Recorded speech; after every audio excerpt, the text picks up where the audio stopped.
Did you end up picking up like a drug habit while in prison? I didn't.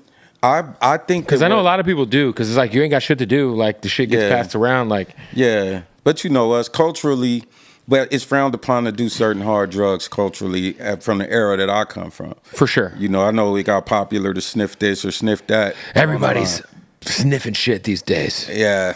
All the rappers are high on real drugs. Yeah, I can't. It's too late for me, man.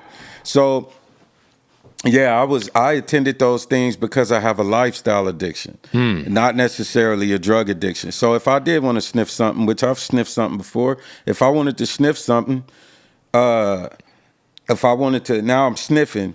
Now I'm calling people cuz one time too many. I'm tripping. I got little triggers active. Your fuse gets shorter. Yeah, my fuse, and next thing you know, I'm sagging. I'm moving a certain kind of way because I have a lifestyle addiction, and that kind of alcohol comes with that. Womanizing comes with that. Pistol packing comes with that.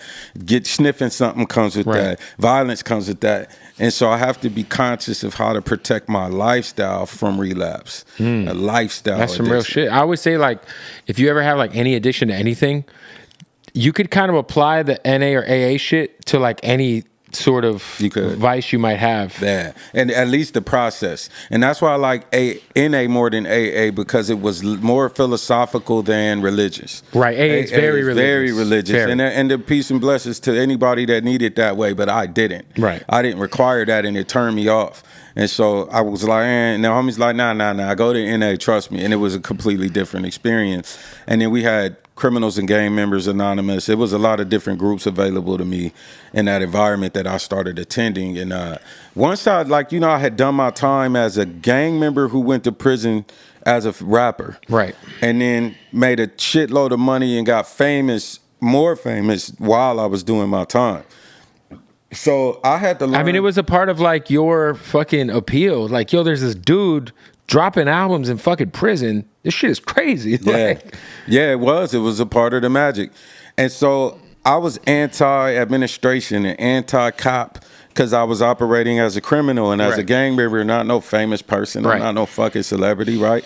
So I get classified. I got a letter from Monster Cody that they kept for like 2 months. They finally brought it to me. It was all tore up. They had tried to decode it and shit. And I got flagged for receiving that letter. And then I got a letter from Tukey. So like when we dropped Deadly Game, they wanted to know, man, who wrote that?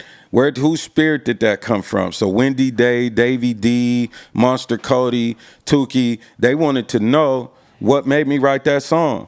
And then you got Misanthropy, Land of the Lost. So I had kind of started getting on the government's ass a little bit. Right. You know, I started trying to talk about, 3 strikes and you're out. Motherfuckers getting 25 to life for stealing a slice of pizza. Like this happened to this nigga next door to me. Crazy. And so I'm starting to take these stances in my music. And so I got validated as a gang member, and then they made me high notoriety public interest case, and they made me being a high notoriety public interest case is it's what they give you as a celebrity. Right. So the high notoriety is what they'll give like Charles Manson, right, and a public interest case, Scott Peterson, Tukey, a Monster Cody. Right. It's only some of us that they did that to. And so once they hit me with that particular label, I think the LA Times started calling the institution, MTV started calling the institution, coming in with cameras, news crews and shit on the yard in the day room like this, in the day room of the prison. Crazy. And so it's like, it's just some celebrity shit. And so it was Lyle Menendez, getting with Lyle Menendez. He was one of the first people to start telling me, you're allowing yourself to be defined by other people because you're not utilizing your celebrity. Is that one of the Menendez brothers? It is. So you linked up with one of them or both of them? Both. I'm the Menendez brother, as they say. I'm the Black Menendez brother. Like both Lyle and Eric are 2 of my favorite human beings on the planet. Did they tell you did they ever tell you what really went down?